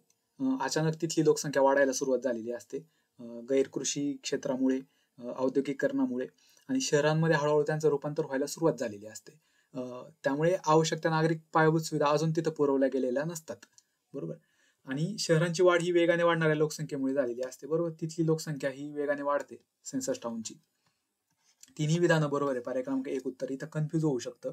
आयोगाने तसे पर्याय दिले होते एक पर्याय काढण्यासाठी, परंतु अवघड अशा कॅटेगरीतला प्रश्न आल्या वेळेस शक्यतो ते सगळे स्टेटमेंट आपल्याला माहीत नसणारे स्टेटमेंट असतात. पण आपल्याला आत्ता ते अभ्यासणं अपेक्षित आहे. मात्र शहरगणनात्मक शहरे, सेन्सस टाउन म्हणजे नक्की काय, आले लक्षामध्ये? पर्याय क्रमांक 1 याचं उत्तर होतं. म्हणजे बघा, आपल्याला लक्षात घ्यायचंय, 2011च्या जनगणनेनुसार अर्बन युनिट म्हणजे शहरांची व्याख्या दिलेली, किंवा असं सांगितले की 4041 शहरं सांगितलेली आहेत. बरोबर. 2011च्या जनगणनेनुसार काय सांगितलेले? सेन्सस टाउन किती आहेत हे पण सांगितलेले आहेत. शहरगणनात्मक शहरे किती आहेत हे पण सांगितलेले आहेत. किती आहेत? ती 3894 आहेत. बरोबर. 3900ला 6 कमी. सेन्सस टाउन पण सांगितलेले. 2011च्या जनगणनेनुसार काय सांगितलेले आहे की वर्ग 1 ची शहरं किती आहे? वर्ग 1 ची शहरे म्हणजे काय? ज्यांची लोकसंख्या 1 लाखापेक्षा जास्त असेल. 1 लाखापेक्षा जास्त लोकसंख्या असणारी ही वर्ग 1 ची शहरे झाली. बरोबर. मग अशी शहरं किती आहेत तर 468, 4, 2, 6, 2, 8, 4, 6, 8, 468 शहरं ही वर्ग 1 ची शहरं होती, म्हणजे 1 लाखापेक्षा त्यांची लोकसंख्या जास्त होती. पुढे दशलक्षी शहरं किती होती यावरती प्रश्न आलेला आहे. 2011च्या जनगणनेनुसार दशलक्षी शहरं म्हणजे 10 लाखापेक्षा जास्त लोकसंख्या असणारी, 10 लाख+ लोकसंख्या असणारी शहरं किती होती तर ती 53 होती. बरोबर. मग 1 कोटी पेक्षा जास्त लोकसंख्या असणारी शहरं किती आहेत? 3च आहेत.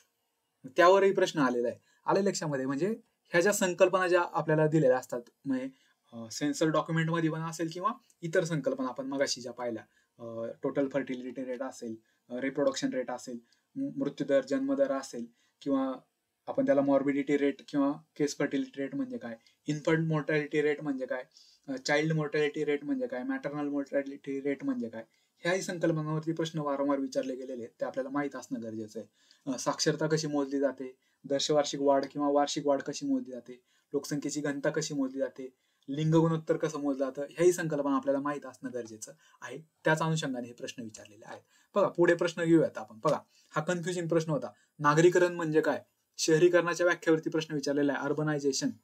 आता आपण मगाशीच पाहिलं, टाउन किती, शहर अधिकृत अर्बन युनिट किती होते?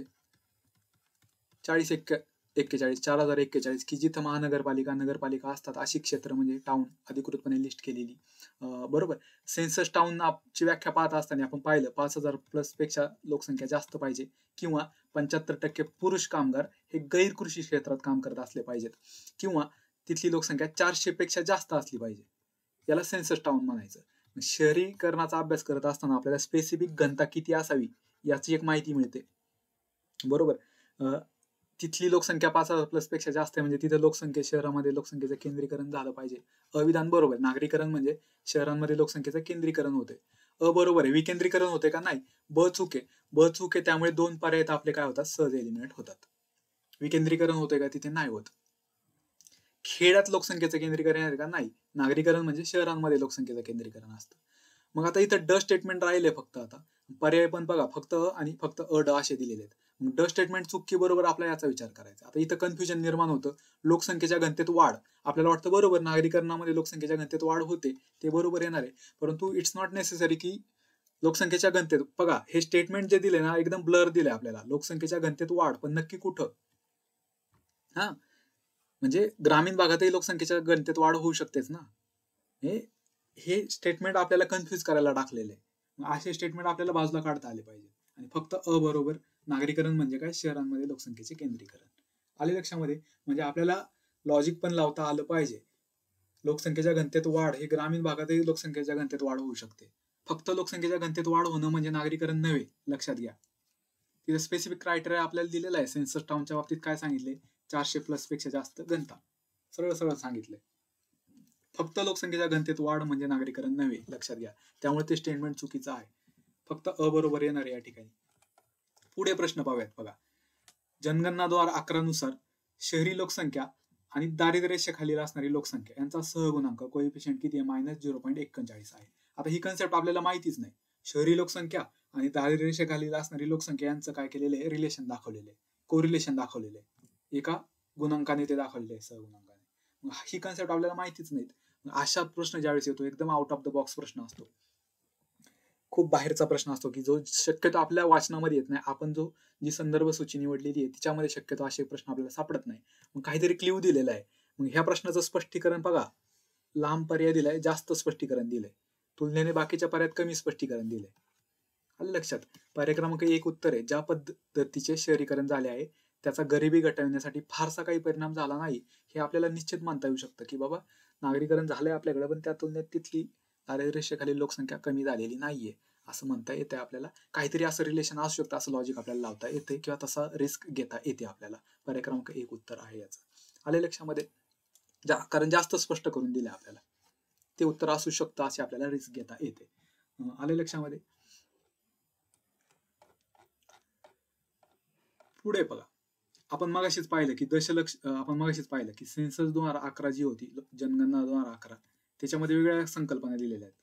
टाउन शहर म्हणजे काय? सेन्सस टाउन म्हणजे काय? बरोबर. अर्बन युनिट टाउन म्हणजे काय? सेन्सस टाउन म्हणजे काय? हे दिलेले आहे. 2011च्या जनगणनेमध्ये वर्ग 1 ची शहरं म्हणजे काय हे पण दिलेले आहे. आपण पाहिलं होतं की वर्ग 1 ची शहरं किती आहेत? 468, 468 आहे. सेन्सस टाउन आपण पाहिलं बघा 3894 पाहिलं आपण. बरोबर. फक्त टाउन म्हटलं तर 40-41 टाउन आहेत, हे आपण पाहिलं. आले लक्षामध्ये? दशलक्षी शहरं आपण किती पाहिली? दशलक्षी शहरं किती आहेत? दशलक्षी शहरं एकूण 53 आहेत. आणि तो पण प्रश्न पुढे आलेला आहे बघा. 2011च्या जनगणनेनुसार 10 लाखापेक्षा जास्त लोकसंख्या असणारी शहरं किती आहेत? तर ती 53 शहरं आहेत. पर्याय क्रमांक 2 उत्तर आहेत. ह्या 53 शहरांमधले पहिले टॉपचे 4 शहरं दिलेत आणि त्यांच्या जोड्या लावायला दिलेल्या, त्यांची लोकसंख्या किती आहेत. मग आपल्याला लक्षात ठेवायचं, पहिलं येणार आहे बृहन्मुंबई, नंतर दिल्लीला जायचं वरती, दिल्ली 2 नंबरला येणार आहे, त्यानंतर इकडे कोलकात्याला यायचं, कोलकाता 3 नंबरला येणार आहे, त्यानंतर खाली 4 नंबरला चेन्नई येणार आहे. आलं लक्षात? नकाशावरती तुम्ही इमॅजिन करून बघा, Brihanmumbai, Delhi 2 number, 3 number Kolkata, 4 number Chennai, 5 नंबरला बँगलोर आहे, लक्षात ठेवा. ही जी 53 दशलक्षी शहरं आहेत त्यातले टॉपचे 5 आपल्याला माहितीच पाहिजे. बृहन्मुंबईची लोकसंख्या किती आहे? बृहन्मुंबईची लोकसंख्या 1.84 कोटी 2011च्या जनगणनेनुसार. दिल्लीची किती? 1.63 कोटी. कलकत्त्याचे किती? 1.41 कोटी. आणि चेन्नईची मात्र 1 कोटीपेक्षा कमी आहे, ती म्हणजे 87 लाख आहे. बरोबर. म्हणजे आपल्याला लक्षात येतं की 1 कोटीपेक्षा जास्त लोकसंख्या असणारी 3च शहर आहेत. बृहन्मुंबई, दिल्ली आणि कलकत्ता ही 3च शहरांची लोकसंख्या 2011च्या जनगणनेनुसार 1 कोटी प्लस आहे. आले लक्षात? अशा प्रकारे प्रश्न आलेले आहेत पहा मित्रांनो संकल्पनांवरती. हे अभ्यास करताना लोकसंख्या घटकाचा अभ्यास करताना पहिल्यांदा लोकसंख्येचे सिद्धांत अभ्यासले पाहिजेत. नंतर ना आपण लोकसंख्येच्या कन्सेप्ट संकल्पना अभ्यासल्या पाहिजेत. आले लक्षात? आणि नंतर ना आता बघा तिसरा घटक येतो लोकसंख्या धोरण. आता 2च धोरण आहेत. एक लोकसंख्या धोरण 1976 आणि लोकसंख्या धोरण 2000. पूर्व परीक्षेत 8 प्रश्न विचारलाय. 8 प्रश्न आतापर्यंत आले. त्यामुळे लोकसंख्या धोरण खूप महत्वाची आहे पूर्व परीक्षेच्या दृष्टीने. पाठच पाहिजे. लोकसंख्या धोरण 1976 मधला सगळा डेटा माहित पाहिजे. लोकसंख्या धोरण 2000 मधला सगळा डेटा माहित पाहिजे. बरोबर. मग आपण पाहूयात पहिला. बघा लोकसंख्या धोरणांवरती कसे प्रश्न विचारलेले आहेत आपण पाहूयात. पुढीलपैकी कोणत्या लोकसंख्या धोरणानुसार भारतीय पुरुषांचे विवाहाचे वय किमान 21 वर्ष आणि स्त्रियांचे किमान वय वर्ष 18 निश्चित करण्यात आलं. 21 आणि 18 हे कायद्याने विवाहाचं वय कधी निश्चित केलं? 1976चं धोरण होतं ते. त्यावेळेसच ते निश्चित केले. 1976च्या धोरणानंतरनं 1978ला काय केलं गेलं? बालविवाह कायद्यात दुरुस्ती करण्यात आली आणि कायद्यानुसार पुरुषांचं वय 21 ठरवलं आणि मुलींचं वय 18 ठरवलं लग्नाचं वय कायद्यानुसार. 1976च्या धोरणानुसार ते 78 मध्ये कायद्यात बदल केला. आलं लक्षात? राष्ट्रीय लोकसंख्या धोरण 1976 नुसार. आता बघा पुढचं धोरण जे आहे ते 2000चं आहे, इसवी सन 2000चं आहे. त्यावेळेस मात्र हम दो हमारे दो 2000च्या धोरणानुसार हम दो हमारे दो हे टार्गेट ठेवलं होतं. आले लक्षामध्ये? 1976च्या धोरणानुसार मात्र 21-18 हे वय ठरवलं होतं. 2000च्या धोरणानुसार कायद्याने वय वाढवणं वगैरे असं काहीच सांगितलं नव्हतं. फक्त सांगितलं होतं हम दो हमारे दो. मुलींचं वय 18च्या आत करू नये आणि विलंबाने लग्न करण्यास प्रोत्साहन द्यावं आणि शक्यतो 20 नंतरच करावं असं मात्र 2000च्या धोरणात सांगितलं होतं. कायद्याने फिक्स मात्र कुठल्या धोरणानुसार केलं? 1976च्या धोरणानुसार 21 आणि 18 ही वय निश्चित केलेली आहे. आले लक्षामध्ये? पुढे पाहूयात. बघा राष्ट्रीय लोकसंख्या धोरण 2000चे तातडीचे उद्दिष्ट काय? आता बघा 2000चं जे धोरण आलं त्याच्यात 3 प्रकारची उद्दिष्ट दिली होती. तातडीचं उद्दिष्ट सांगितलं होतं, मध्यावधी उद्दिष्ट सांगितली होती आणि दीर्घावधी उद्दिष्ट सांगितलं होतं. मग 2000च्या धोरणानुसार तातडीचं धोरण म्हणजे काय? तेच प्रजनन, स्वास्थ्य आणि बाल आरोग्याच्या सोयीसुविधा उपलब्ध करून देणं, आरोग्याशी संबंधित पायाभूत सुविधा लवकर उपलब्ध करून देणं हे तातडीचं उद्दिष्ट होतं. मध्यावधी उद्दिष्ट म्हणजे 2010 पर्यंत साध्य करायचे होतं. मग त्याच्या अंतर्गत हम दो हमारे दो 2.1 वरती टोटल फर्टिलिटी रेट आला पाहिजे, म्हणजे रिप्लेसमेंट लेवलला आला पाहिजे. हे 2010 पर्यंतचं टार्गेट होतं मध्यावधी. दीर्घ धोरण मात्र काय होतं की 2000 इसवी सन 2045 पर्यंत लोकसंख्या काय करायचं? स्थिरीकरण करायचं. हे 2000च्या लोकसंख्या धोरणाचं काय होतं? टार्गेट होतं. आपल्याला इथं तातडीचं उद्दिष्ट विचारले. स्वास्थ्यविषयक पायाभूत सुविधांची गरज भागविणे हे तातडीचं उद्दिष्ट आहे. पर्याय क्रमांक 1 बरोबर आहे. एकूण जनन दर कमी करणे आपण पाहिलं 2.1 पर्यंत आणायचा आहे टोटल फर्टिलिटी रेट, म्हणजे रिप्लेसमेंट लेवल पर्यंत आणायचं. तो कधी आणायचा? 2010 पर्यंत आणायचा आहे. म्हणजे ते मध्यावधी उद्दिष्ट झालं. आपल्याला तातडीचं विचारले. लोकसंख्या स्थिर करणे कधी करायची होती? 2045 पर्यंत करायची होती, म्हणजे ते दीर्घावधी उद्दिष्ट झाले. आपल्याला विचारले तातडीचं, त्यामुळे हा पर्याय एलिमेंट होतो.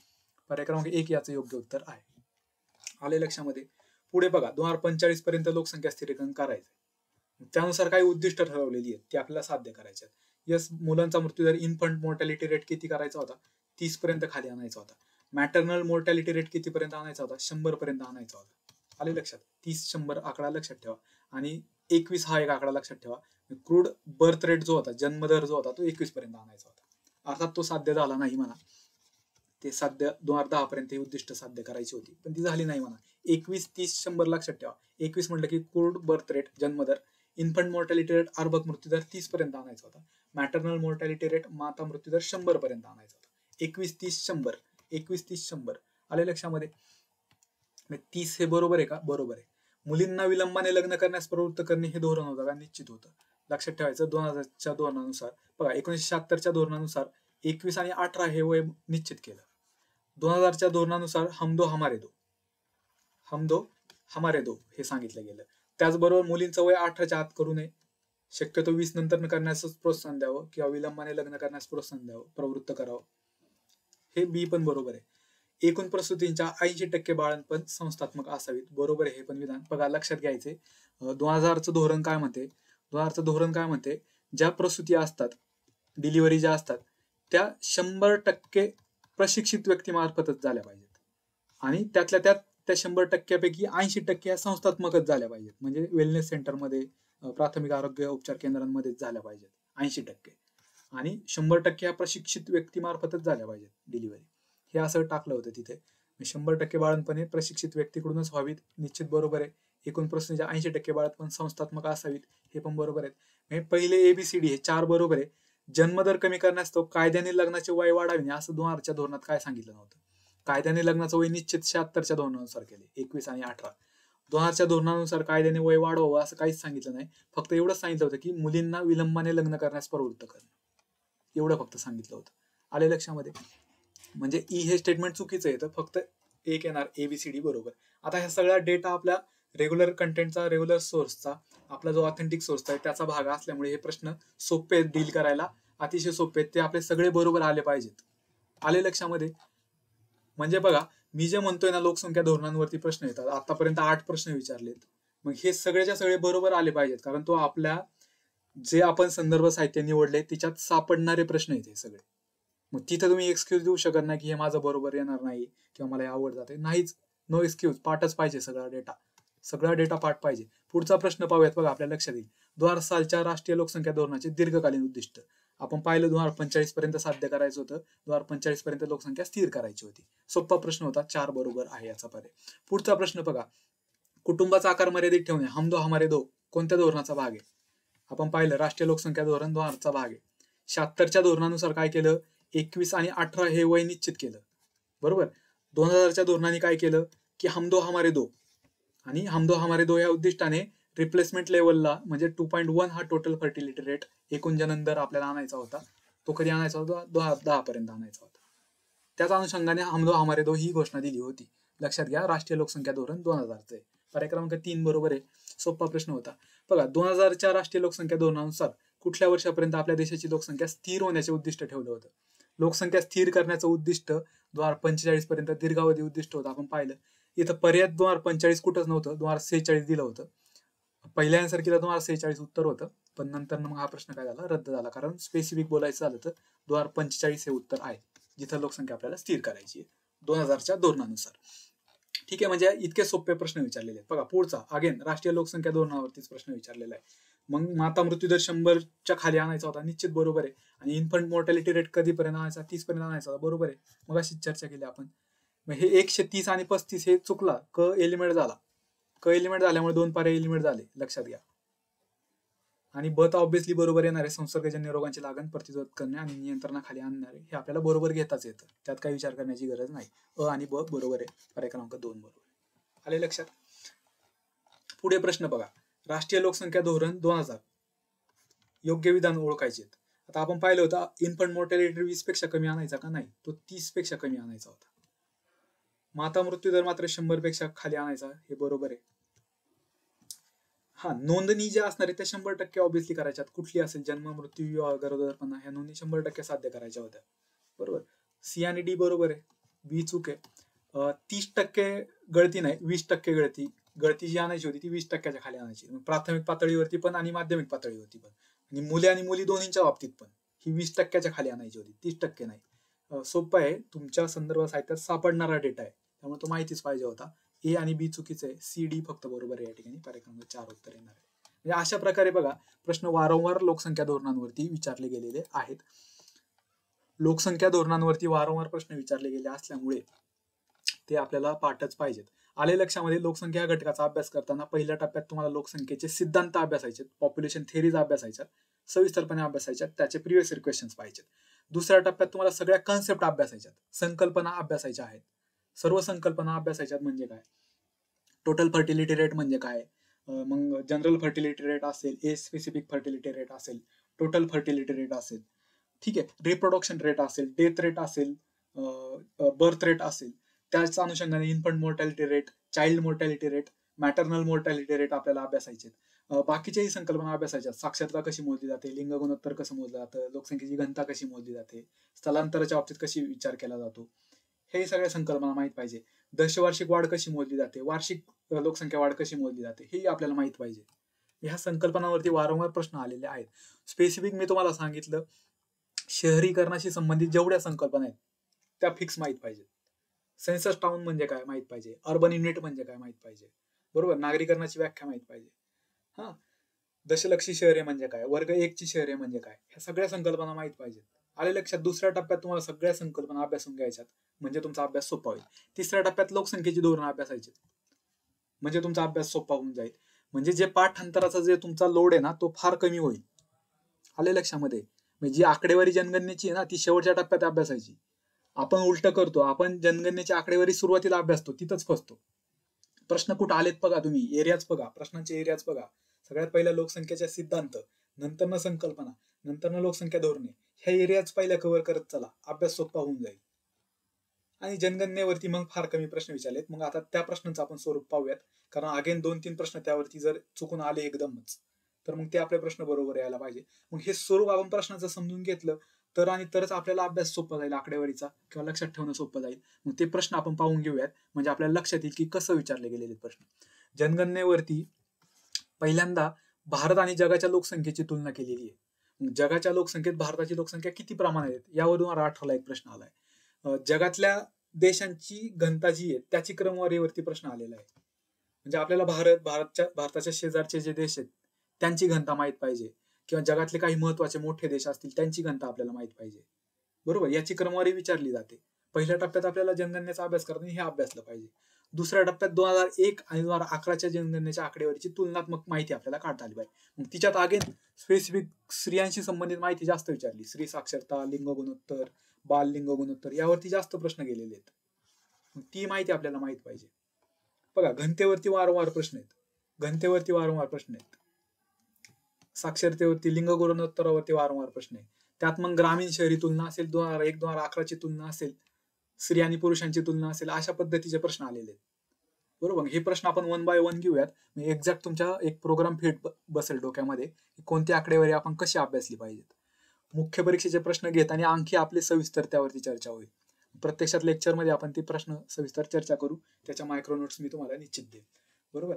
बघा, प्रश्न पाहूयात आपण कसे विचारले गेले. बघा, भारतीय जनगणना अहवाल 2011 नुसार एकूण जागतिक लोकसंख्येच्या किती टक्के भारतीय लोकसंख्या आहे? आता ती 17.5% आहे, परंतु आता इथे स्पेसिफिक आकडा काहीतरी वेगळा असू शकतो.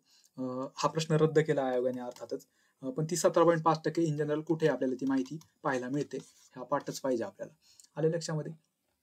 पुढे पाहूयात. बघा, घनतेवरती लोकसंख्या घनता असणाऱ्या देशांची उतरत्या क्रमाने आपल्याला लावले. प्रश्न हा तसा डील करायला सोपा होता बरं का. म्हणजे माझ्या मते हा 2021च्या पूर्वला प्रश्न आलेला आहे, पण त्यावेळेस हा प्रश्न आपल्याला डील करणं अतिशय सोपं होतं. कारण तुम्ही देसले सरांचं जर पुस्तक वाचलं तिच्यात क्लिअर कट मेन्शन होतं मोनॅको, आणि तसा एकच पर्याय डी अगोदर. म्हणजे मोनॅको ह्या देशाची जगात सर्वात जास्त घनता आहे, मग डी 1 नंबरला तिसऱ्या पर्यायातच दिलेलं आहे, त्यामुळे आपल्याला लगेच उत्तर देता येत होतं. आणि जरीही तुम्हाला डेटा माहित नसता तरी आपल्याला लक्षात येते ना. पर्याय पहा बरं, 1 नंबरला 3 पर्यायात ए दिलेला आहे, म्हणजे बांगलादेश दिलाय. आता आपल्याला एवढं क्लिअर कट माहित पाहिजे, बांगलादेशची घनता जरी जास्त असली तरी ती जगात सर्वात जास्त आहे असं आपण म्हणता येणार नाही. एशियन कंट्रीजच्या बाबतीत बांगलादेशची जास्त आहे असं आपण म्हणू शकतो, परंतु जगात सर्वात जास्त आहे बांगलादेश असं म्हणता येणार नाही आपल्याला. मग 3 पर्याय तिथंच एलिमिनेट होतात. लक्षात? पर्याय क्रमांक 3 आपल्याला उत्तर देता येते. अशा पद्धतीने आपल्याला ही क्रमवारी माहित असणं गरजेचं आहे. अमेरिकेच्या घनतेच्या तुलनेत भारताची घनता किती आहे हे आपल्याला प्रोपोर्शन माहित पाहिजे, किंवा चीनच्या तुलनेत भारताची घनता किती आहे हे माहित पाहिजे, किंवा ऑस्ट्रेलिया किंवा ब्राझील, जे महत्वाचे देश आहेत त्यांच्याच बाबतीत. सगळे देश आपल्याला काही करायचे नाहीत हे पण माहित पाहिजे, किंवा भारताच्या शेजारच्या देशांची घनता आपल्याला माहित पाहिजे. ह्या अनुषंगाने विश्लेषण करायचं म्हणजे काय, तर हे असं करायचं की आपल्याला प्रश्न काहीतरी सांगतोय, प्रश्न आपल्याला म्हणतोय की आता आम्ही काय प्रश्न विचारलाय की उतरत्या क्रमाने जगातील देशांच्या घनतेच्या बाबतीत, लोकसंख्येच्या घनतेच्या बाबतीत उतरता क्रम लावा, असा प्रश्न आहे. मग पुढे काय प्रश्न येऊ शकतो की अमेरिकेच्या तुलनेत भारताची घनता किती, किंवा भारताचे शेजारचे देश, पाकिस्तानची घनता, चीनची घनता, बांगलादेशची घनता आणि भारताची घनता यांची तुलना तुम्हाला दिली जाईल, विचारली जाईल. कारण पर्याय तिथं बांगलादेश दिलाय बघा. आलंय लक्षात? म्हणजे अशा प्रकारे आपल्याला विश्लेषण जमलं पाहिजे. पुढचा प्रश्न बघा होता स्त्री साक्षरतेवरती होता, बरोबर. मग 2001 आणि 2011 मध्ये स्त्री साक्षरतेत कसे बदल झालेत, मग आपल्याला हे सगळंच अभ्यासायचंय. 2001 आणि 2011च्या तुलनेत साक्षरतेत कसा बदल होत गेलेला आहे. स्त्री साक्षरता असेल आणि पुरुष साक्षरता असेल, किंवा ग्रामीण साक्षरता असेल, शहरी साक्षरता असेल, हा बदल आपल्याला अभ्यासणं अपेक्षित आहे. किंवा 2001च्या तुलनेत 2011 मध्ये लिंग गुणोत्तरात कसा बदल होत गेलेला आहे. मग भारताचा असेल आणि महाराष्ट्राचा असेल. 2001 ते 2011च्या तुलनेत घनतेमध्ये कसा बदल होता गेलेला आहे. मग भारताचा असेल, महाराष्ट्राचा असेल, याचाही आपल्याला अभ्यास करायचा आहे. किंवा ग्रामीण असेल किंवा शहरी असेल, याचाही अभ्यास आपल्याला करायचा आहे. तशा पद्धतीने आपण केला पाहिजे. हे प्रश्न आपल्याला तेच सांगतात. स्त्री साक्षरता 53.7 वरून 65.5 वर गेली. पर्याय क्रमांक 1. आता ही आकडेवारी लक्षात ठेवणं अवघड असतं, पण आपण जर चार्ट बनवले व्यवस्थित तर लगेच लक्षात येतं की पुरुषांची साक्षरता 75% 80% गेली बाबा, आणि स्त्रियांची साक्षरता 53 वरून साधारणतः 64 वरती गेली, असं आपल्याला लक्षात ठेवते. मिनिमम 53 होती 2001ला. तसा एकच पर्याय उपलब्ध होता, बरोबर. 2001 ची 53 होती. मग आपल्याला असं लक्षात ठेवता येतं. मग पुढं आपल्याला असं सांगता येईल की बाबा आता ठीक आहे, पुरुषांची 80% गेली, स्त्रियांची 64% गेली. 80 आणि 64 जर ऍव्हरेज काढलं तर ते 72.98 होतं. म्हणजे जवळजवळ 73% साक्षरता 2011च्या जनगणनेनुसार भारताची आहे. हे आपल्याला लक्षात ठेवता येतं सहजपणे. आले लक्षात? ते प्रश्न डिस्कस केल्यावरती आणखी आपण मुख्य परीक्षेचे प्रश्न सविस्तर काय करूयात, डील करूयात, त्यावेळेस ते आपल्याला सहज क्लिअर होऊन जाईल. आले लक्षात? पर्याय क्रमांक 1 उत्तर येतं याचं. पुढे प्रश्न काय बघा.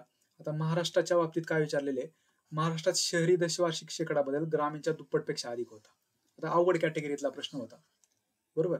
महाराष्ट्र आणि संपूर्ण देशाचं विचारलं होतं तुलनात्मक पद्धतीने 2001 ते 2011 दरम्यान. अशा वेळेस ज्यावेळेस अवघड प्रश्न येतो, शक्यतो त्यावेळेस ते बरोबर असण्याची शक्यता असते. दोन्ही स्टेटमेंट अनालिटिकल स्टेटमेंट दिलेत ना, आणि एकतर थोडे अवघड दिलेत की दशवार्षिक शेकडा बदल ग्रामीण आणि शहरीचा दिलाय. दशवार्षिक शेकडा बदल ग्रामीण संपूर्ण देशाकरता आणि दशवार्षिक शेकडा बदल ग्रामीण शहरी महाराष्ट्राकरता, असं दोन्ही दिलेलं आहे. मग त्याची आकडेवारी जर आपण पाहिली तर आपल्या लक्षात येतं बघा.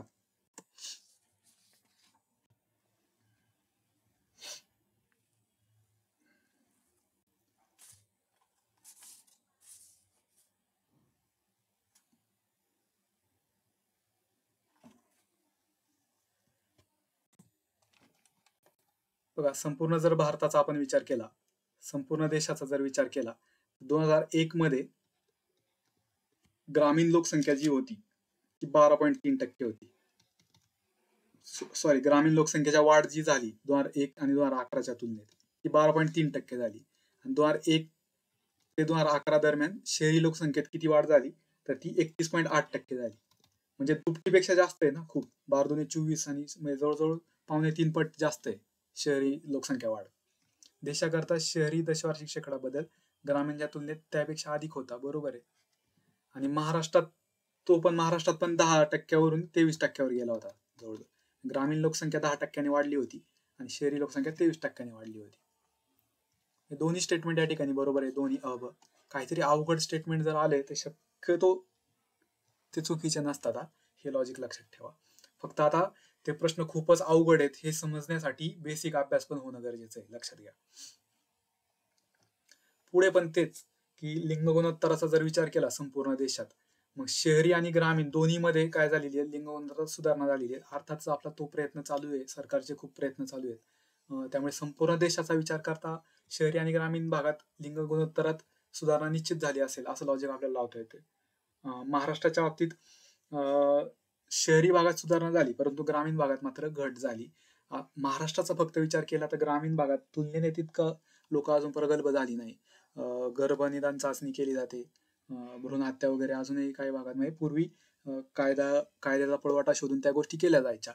तर मग आपण असं म्हणू शकतो की महाराष्ट्रात बाबा ग्रामीण भागात मात्र लिंग गुणोत्तरात मात्र सुधारणा झालेली नसेल बाबा, असं आपण निश्चित म्हणू शकतो. दोन्ही स्टेटमेंट बरोबर आहे. त्या ठिकाणी आपल्याला अयोग्य विचारलेत, म्हणजे एकही अयोग्य नाही.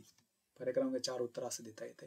थोडे आउट ऑफ द कंटेक्स्ट मध्ये दोन्ही प्रश्न एकाच वर्षी विचारले गेले होते, ठीक आहे. पण इतर वेळेस जरा बऱ्यापैकी सोपेच प्रश्न येतात. ते अनालिसिस मात्र आपलं सोप्या प्रश्नांचं झालं पाहिजे. अवघड प्रश्नांच्या बाबतीत मात्र आपल्याला लॉजिक लावता येतं, ठीक आहे.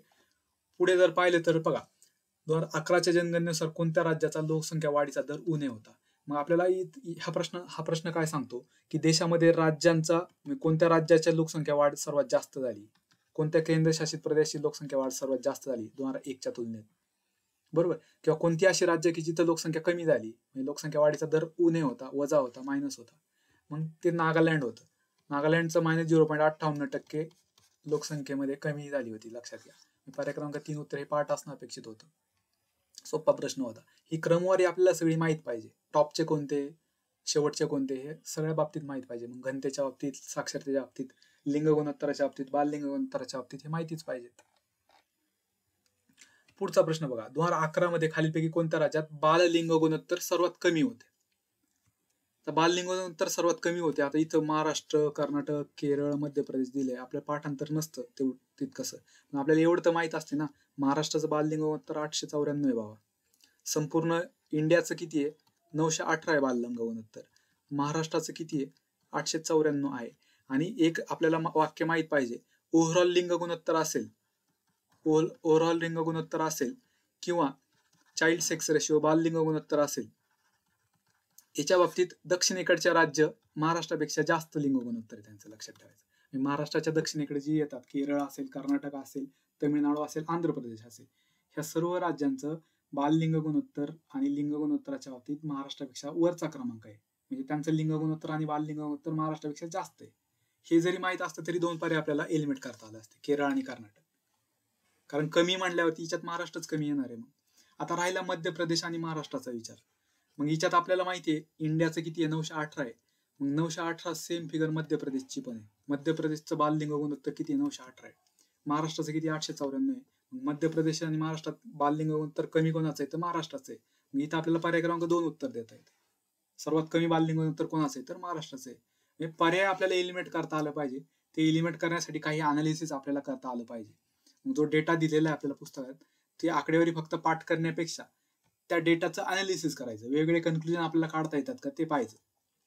की बाबा दक्षिणेकडच्या राज्यांचं बाललिंग गुणोत्तर कोणाचं कमी आहे, उत्तरेकडच्या राज्यांचं बाललिंग गुणोत्तर किती आहे, महाराष्ट्र आणि महाराष्ट्राच्या आजूबाजूच्या राज्यांचं बाललिंग गुणोत्तर किती आहे, किंवा लिंग गुणोत्तर, बाललिंग गुणोत्तर असेल किंवा घनता असेल, ह्या सगळ्या बाबतीत हे अनालिसिस आपल्याला जमलं पाहिजे. बरोबर. पुढे प्रश्न काय बघा, घनतेच्या बाबतीत विचारलाय आणि महाराष्ट्रातील जिल्ह्यांच्या लोकसंख्येच्या घनतेसंदर्भात उतरता क्रम ओळखायला सांगितलाय. मग आपल्याला माहित पाहिजे सर्वात जास्त घनता कोणाची आहे. तर महाराष्ट्रामध्ये मुंबई उपनगर जे शहर आहे किंवा हा जिल्हा जे मुंबई उपनगर जिल्हा, याची सर्वात जास्त घनता आहे. ती जवळजवळ 20,000पेक्षा जास्त आहे. बरोबर. मुंबई शहराची 19,000पेक्षा जास्त आहे. मुंबई शहर ह्या जिल्ह्याची 19,000पेक्षा जास्त घनता आहे. त्यानंतर अनडिवायडेड ठाणे जो आहे, अविभाजित ठाणे, पूर्वी ठाणे आणि पालघर एकत्र होता 2011च्या जनगणनेच्या वेळेस. मग त्यावेळेस त्या ठाण्याची घनता किती होती? 1100+ घनता होती. बरोबर. माझ्यामध्ये 1153 की काहीतरी घनता होती ठाण्याची. मग हे पहिले टॉपचे 3 माहित पाहिजे. त्यानंतर कोणचा क्रम लागतो? तर मग 500पेक्षा जास्त असणारी घनता कोणती आहे? तर आपल्याला लगेच लक्षात आलं पाहिजे की पुणे जिल्ह्याची घनता ही 603 होती, 600पेक्षा जास्त होती. कोल्हापूरची घनता 500पेक्षा जास्त होती, म्हणजे 504 होती.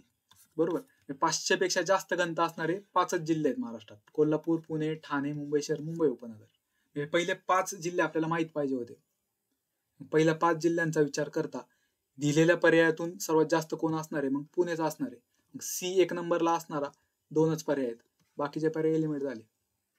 मग आता पुण्यानंतर लगेच कोल्हापूरच येणार आहे ना. मग सी नंतर ए येणार आहे, सी नंतर इथं डी आलाय, चूक, सी नंतर ए इथं बरोबर आहे. पर्याय क्रमांक 4 उत्तर देता येते. म्हणजे आले का लक्षात? लोकसंख्येच्या घनतेच्या बाबतीत जिल्ह्यांची पहिले 5 शेवटच्या 5 कोणते पाठ पाहिजे, आले लक्षात? किंवा महाराष्ट्राची घनता जर 365 आहे तर मग औरंगाबाद ह्या जिल्ह्याची पण घनता तेवढीच आहे, 366, त्याच्या आसपास. येते लक्षामध्ये? म्हणजे अशा प्रकारे आपल्याला अनालिसिस करता आलं पाहिजे. पुढचा प्रश्न तोच आहे बघा. 2011च्या जनगणनेनुसार महाराष्ट्राच्या लोकसंख्येची घनता आणि कोणत्या जिल्ह्याची घनता समान आहे? महाराष्ट्राची घनता 365 होती 11च्या जनगणनेनुसार, तेवढीच घनता 366 औरंगाबादची होती. पर्याय क्रमांक 3 उत्तर येते. आले लक्षात? बघा मित्रांनो, अशा प्रकारे आपल्याला हे प्रश्न सोडवायचे. ज्यावेळेस आपण डिटेल अभ्यासाला सुरुवात करू त्यावेळेस आपण 1 बाय 1 स्टेप बाय स्टेपच जाणार आहोत. सगळा डेटा एक एक करत करत करत तुमच्या काय होईल? लक्षात राहील, निश्चित लक्षात राहील. चालेल. बघा मित्रांनो, अशा प्रकारे आपण ही जी बॅच असणार आहे इकॉनॉमिक्सची, एक प्रत्येक चॅप्टरचा, आता योजनांच्या बाबतीत आपल्याला सविस्तर अनालिसिस करायचे, मग ते त्या चॅप्टरचा अभ्यास करताना आपण सुरुवातीला ते अनालिसिस करून मी तुम्हाला देणार आहे. ती बॅच आपल्या MPSC मेडिझी ह्या ॲपवरती निश्चित उपलब्ध आहे. हे ॲप नक्की डाउनलोड करा. बॅचचा नक्की तुम्हाला फायदा होईल. ती बॅच तुम्ही नक्की घेऊ शकता. आले लक्षामध्ये? थांबूयात आपण या ठिकाणी.